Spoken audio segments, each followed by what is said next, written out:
For the past few weeks, David Herman has undergone a new routine, regular trips to this blood bank in San Antonio, Texas. Sir, I'm gonna go ahead and get your temperature, and then you have persistent cough. Last month, David tested positive for COVID-19, but he showed almost no symptoms. I was not hospitalized. I'm lucky that I didn't get sick. And at the same time, I'm sad so many people are. So we decided to do something about it. I was watching the news. They were talking about this plasma work being done. Then I came in on, I believe, April 7th and gave my first donation. David has visited this blood bank 4 times to donate his plasma. Plasma is the yellow part of our blood that contains antibodies that help fight off viruses. Although doctors don't yet know if it works against COVID-19, they're hoping that convalescent plasma, donated from people who've recovered, could be an effective treatment to helping people who are still battling it. People like Jimmy Hayden. I came home from work. I sat on the couch and I felt chills and took my temperature. My temperature was up.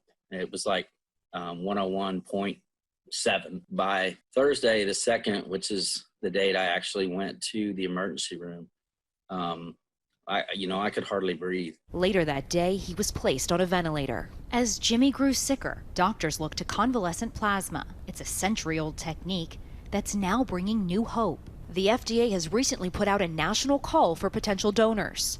Now, the Mayo Clinic is working with more than 2,000 sites to collect plasma. Blood banks across the country are leading their own efforts, too.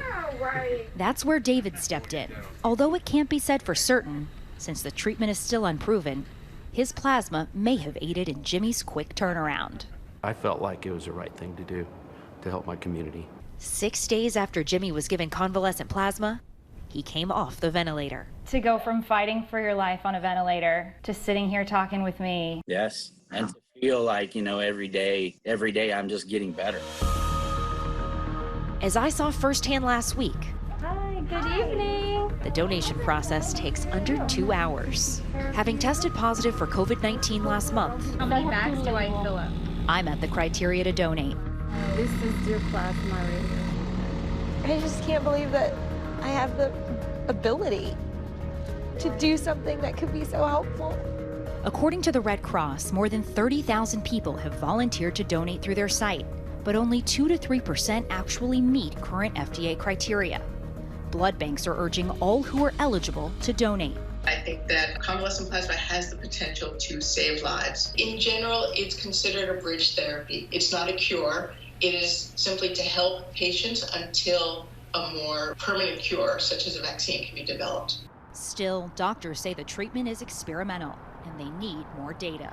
There's been so much discussion and talk of the convalescent plasma in this COVID epidemic, but we don't know if it's effective. There's no evidence that it's effective. But Connie Griffin believes it saved her life. Do you think you'd be where you are today if it wasn't for that plasma treatment? No, I don't know that I'd have made it. Her grueling battle with COVID-19 started last month. I remember asking Heather to take me to the ER because I felt really dehydrated and not feeling well.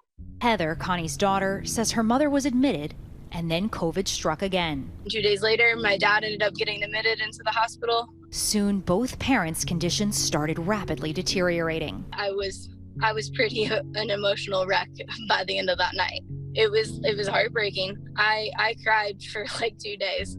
Doctors approached her about that experimental new treatment, but there was a catch. My first question was, how am I supposed to pick between my mom and my dad? Because he said that there was basically one dose available, and he thought that my mom was a better candidate for it. Heather's father, Marvin, was responding well to a different treatment, so Heather agreed with the doctor's advice. Connie would receive the plasma. What was your reaction when you learned of the decision that your children had to make?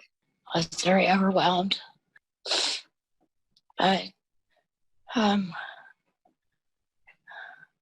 happy that she had the strength to do it. 6 days after receiving the plasma transfusion, Connie was taken off the ventilator. I know that you don't know who your donor is, but if you could give that person a message, what would you say to them? I was so thankful that you gave the donation of life, because that's what it was for me. And if they hadn't donated, then I wouldn't have had the possibility. I just thank him very much. She and her husband are now back at home. Jimmy Hayden wants to thank his donor too. I actually sent him a friend request on Facebook last night. He accepted. So hopefully in the very near future, he and I can actually, have a conversation. Hey, Jimmy. Yesterday, he got that chance. I'm so happy for you and your family. Oh my God, you're an absolute blessing. I tell you, it's overwhelming for sure, to say the least. And there just aren't enough thank yous in the world to tell you what your donation has done for me and my family. When I look at my wife and I look at my kids, you come to mind, and I'm just so extremely blessed and humbled, and my life's forever changed. All I want to say is that I was happy to do it, and I'm glad you're well. Two strangers forged forever by a 50-minute sacrifice. You're our hero. Yeah. Yeah. A lot of heroes out there. There are, but you're a special hero to us. Yes, so very special. That's the main thing. And I hope that someday when all this is over that we can actually meet in person and shake your hand, give you a hug. And pray that, I can do the same thing, someone else that you did for me and my family. Well, thank you for doing that. Our thanks to Kaylee. Plasma therapy is not new. The treatment's something my old colleague knows well. Earlier, I spoke with Dr. Richard Besser, the former acting director for the CDC and ABC News chief health and medical editor, and now president and CEO of the Robert Wood Johnson Foundation. Doc, good to see you. Good to see you, Byron. Back in 2014, you interviewed a doctor who recovered from Ebola and went on to help others by donating his plasma. How effective has plasma therapy been in the past, and how hopeful are you that it will work now? Well, there are a number of viral infections where plasma therapy has been very useful. Hepatitis, chicken pox, and then with Ebola.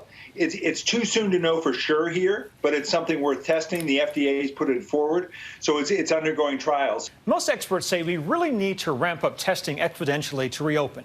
We've only conducted 5.6 million tests in the past 3 months. But the White House wants 2% of each state's population, around 6.6 million Americans, to be tested each month. A, is that possible? And B, is that enough? Well, I think it's possible if we say that it's a priority, and that means getting manufacturing up to get the degree of testing we need. You really want to be able to test everyone who has any symptoms that could be COVID so that you can identify them, you can identify people they've been in contact with, and get those people away from others as well. And Doc, finally, as we wait for a vaccine, there seems to be some encouraging news on that front. Pfizer announced today they're ramping up production on a promising vaccine they're hoping to roll out later this year. The University of Oxford says their experimental treatment has passed some animal testing.